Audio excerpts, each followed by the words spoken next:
Warren Buffett just retired with $382 billion in cash. Let that sink in for a second. That's more than the Federal Reserve holds in Treasury bills. For 12 consecutive quarters, he has been a net seller of stocks. He dumped 67% of Apple. He is still selling Bank of America. Meanwhile, his own Buffett Indicator, the metric he once called the best single measure of where valuations stand, just hit its second highest reading in 155 years. The only time it was higher was right before the dot-com crash. But here's the part nobody is talking about. He is not just sitting on cash. He is earning $13.5 billion a year in risk-free interest while he waits. Waits for what? That is exactly what we need to talk about, because when you see the pattern, and I mean the full historical pattern of what happens every single time Warren Buffett hoards cash at valuation extremes, you will understand why this might be the most important signal in modern financial history.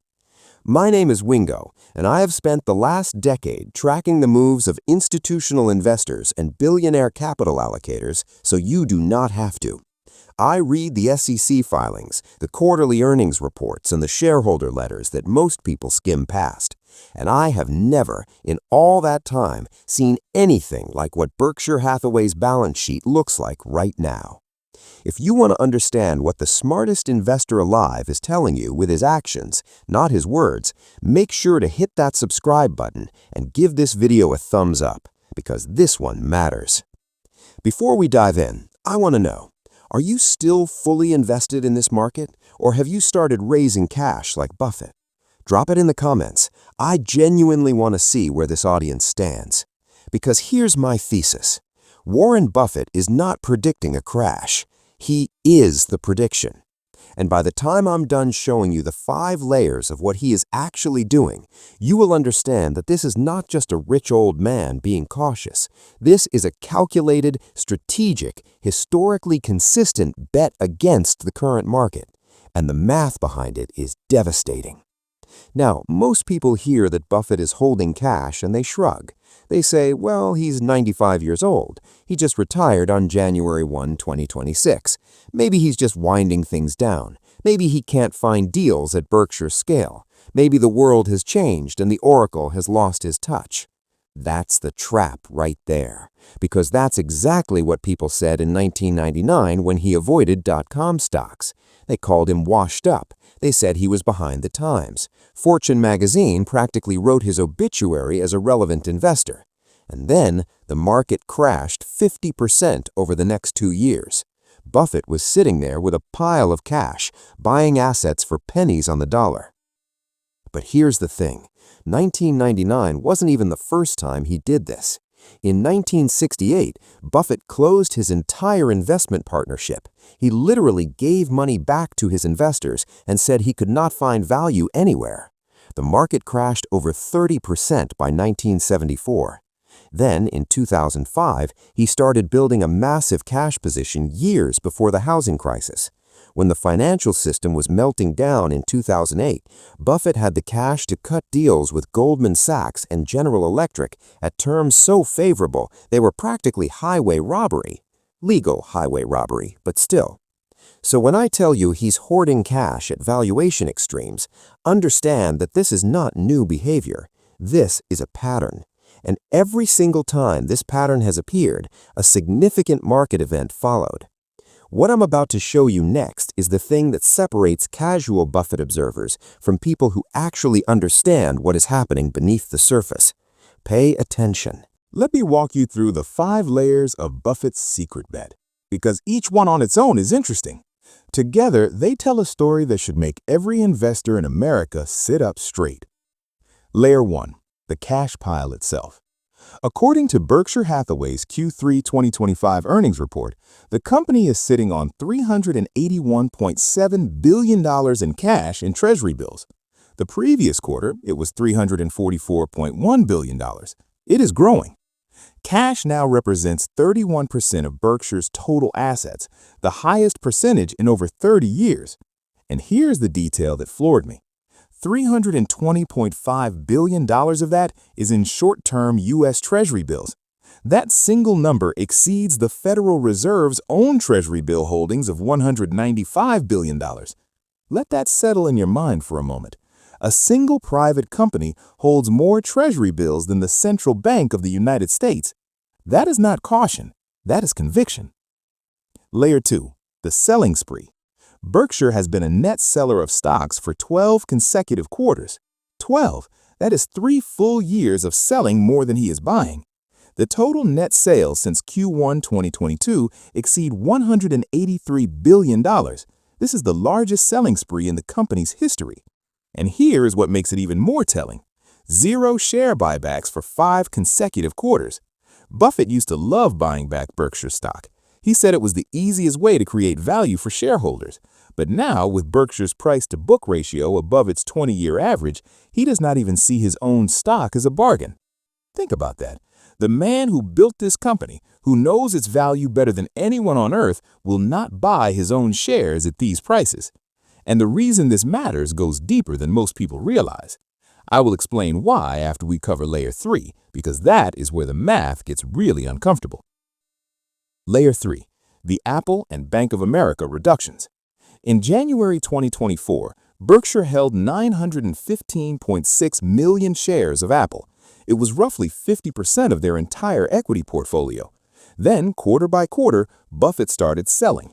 116 million shares in Q1, 389 million shares in Q2, another 100 million in Q3.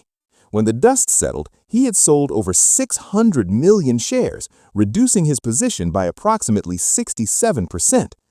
Apple is still Berkshire's largest holding at roughly $65 to $70 billion, about 21% of the portfolio. But the scale of the reduction is staggering. Now, I know what you're thinking. Apple is a great company. Buffett himself has praised Tim Cook and called Apple one of the best businesses in the world. So why sell? Because Apple's price-to-earnings ratio climbed above 30, and Warren Buffett, at his core, is a value investor. He doesn't care how great the company is if the price doesn't make mathematical sense. He's not criticizing Apple. He's criticizing the price. The Bank of America story follows the same playbook. Buffett famously invested $5 billion in Bank of America in 2011 during the financial crisis. He made tens of billions in profit on that trade. But starting in July 2024, he began systematically reducing his stake. He sold 117.5 million shares in Q4 2024 alone. His ownership dropped from over 13% to 8.9%. The bank now trades at 1.8 times tangible book value, well above its 10-year average of 1.5 times. Expensive by Buffett standards. So, he's selling.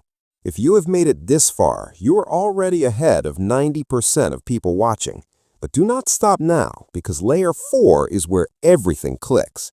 It is the part most investors refuse to look at because the implications are genuinely unsettling.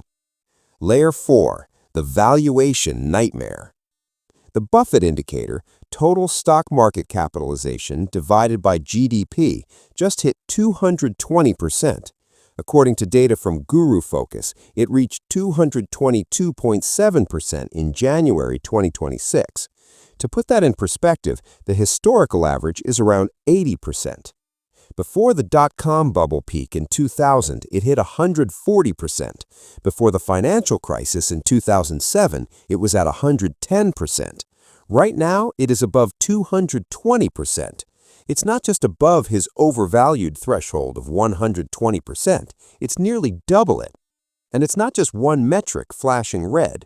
The Shiller-Cape ratio, developed by Nobel laureate Robert Shiller at Yale, measures the price of the S&P 500 relative to its inflation-adjusted earnings over the past 10 years. The historical mean is 17.3. Right now, it is above 40. The only time it was higher was the peak of the dot-com bubble, when it hit 44.19. According to Shiller's own data, when the Cape ratio is this elevated, the implied 8-year annual return drops to about 1.7%. Compare that to the historical average of over 10%. You're basically being told by the math that stocks from these levels are likely to return almost nothing for the better part of a decade. That's not fear-mongering, that's arithmetic. Now, some people will say, but Wingo, this time is different. AI is real. These companies are actually profitable. This is not pets.com. And fair enough, that is a legitimate counterargument. The mega-cap companies driving the market today, Apple, Alphabet, Microsoft, generate enormous cash flows. This is not the speculative mania 1999, where companies with no revenue were valued in the billions. But here's where that logic falls apart when you look closer. Valuation still matters. It always has. Even great companies can be bad investments if you pay too much for them. Cisco was a phenomenal business in 2000. If you bought it at the peak, you waited over 20 years just to break even. The quality of the business does not protect you from the consequences of overpaying. And there's another risk nobody's talking about: market concentration. The top 10 stocks now dominate the index in a way we've rarely seen. That means passive investors, people buying index funds thinking they're diversified, are actually making a massive concentrated bet on a handful of names. If those names correct, the entire market corrects. Layer 5, and this is the one that took me the longest to piece together, the tax angle. Current corporate tax law has rates at 21%. There's real discussion about rates potentially rising. Some proposals suggest returning to 35%. If Buffett realizes his capital gains now at 21% versus waiting and potentially paying 35% later, the math is enormous. On hundreds of billions in gains, the tax savings could be tens of billions of dollars. So part of this selling spree is not just about valuation, it's about locking in a lower tax rate while it still exists. That's not panic, that's chess. Now, let me tie all of this together. The real magic is not in any single data point, it's in the psychology behind the behavior. Buffett doesn't need to predict a crash, he doesn't need to time anything. He has built a position where he wins regardless of what happens next. If markets keep rising, he earns 3.7 to 4.3% on his treasury bills, risk-free. That's roughly $13.5 billion a year for doing absolutely nothing. If markets crash, he has $382 billion in dry powder to deploy. He's playing a game where the downside is modest and the upside is generational. I know this is not what many of you want to hear. You want someone to tell you everything is fine, that the market will keep going up, that your 401k is safe. But understanding this does not mean you need to panic. It means you need to think. Buffett's public statements are calm. He says Berkshire will forever deploy the majority of its money in equities. He claims he simply cannot find attractive opportunities at scale. But his actions tell a clearer story. Selling stocks for 12 straight quarters, hoarding record cash, refusing to buy back his own shares, reducing even his favorite long-term holdings. Words say stay calm. Actions say I am preparing. And his track record in 1968, 1999, and 2005 says trust the actions. Here's what this means for you. You don't have Buffett's resources. You can't buy Goldman Sachs at distressed prices during a financial crisis, but you can follow his logic. Review your exposure to overvalued sectors.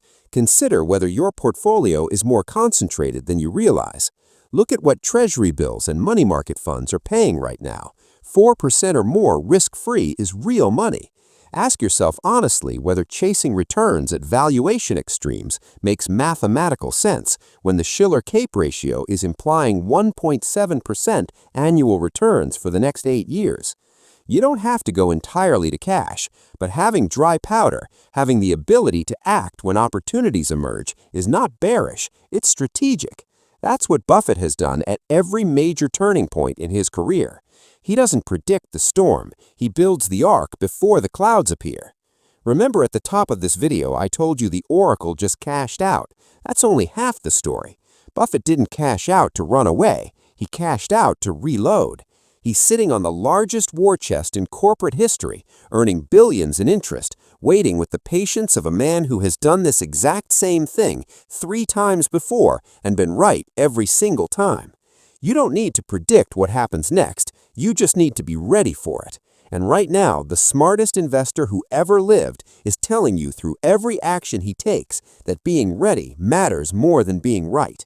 Your future self, The one looking back on this moment 5 or 10 years from now is counting on you to pay attention, not to panic, not to time the market, but to think clearly when everyone around you is chasing momentum.